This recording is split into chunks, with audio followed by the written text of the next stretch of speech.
وإلى مدين أخاهم شعيبا قال يا قوم اعبدوا الله ما لكم من إله غيره قد جاءتكم بينة من ربكم فأوفوا الكيل والميزان ولا تبخسوا الناس أشياءهم ولا تفسدوا في الأرض بعد إصلاحها ذلكم خير لكم إن كنتم مؤمنين ولا تقعدوا بكل صراط توعدون وتصدون عن سبيل الله من آمن به وتبغونها عوجا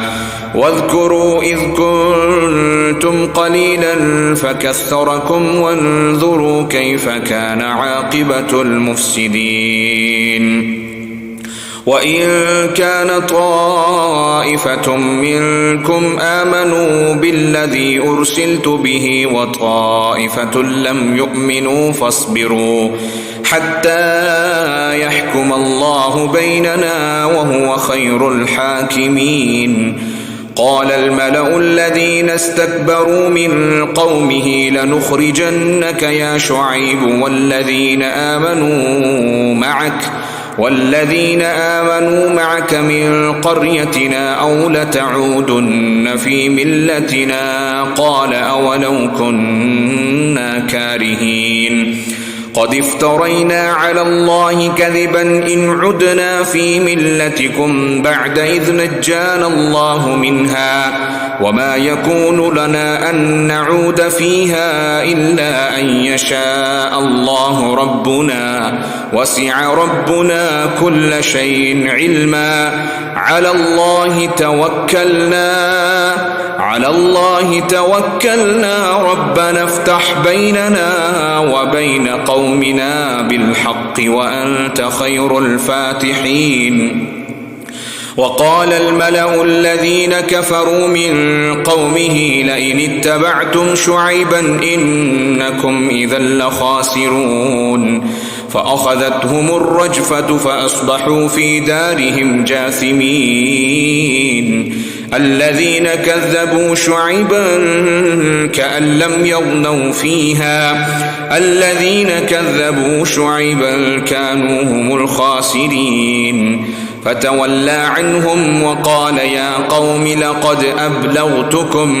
لقد أبلغتكم رسالات ربي ونصحت لكم فكيف آسى على قوم كافرين وما أرسلنا في قرية من نبي إلا أخذنا أهلها بالبأساء والضراء لعلهم يضرعون ثم بدلنا مكان السيئة الحسنة حتى عفوا وقالوا قد مس آباءنا الضراء والسراء فأخذناهم بغتة وهم لا يشعرون ولو أن أهل القرى آمنوا واتقوا لفتحنا عليهم بركات من السماء والأرض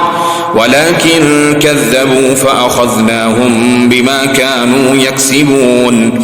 أفأمن أهل القرى أن يأتيهم بأسنا بياتا وهم نائمون أو أمن أهل القرى أن يأتيهم بأسنا ضحى وهم يلعبون أفأمنوا مكر الله فلا يأمن مكر الله إلا القوم الخاسرون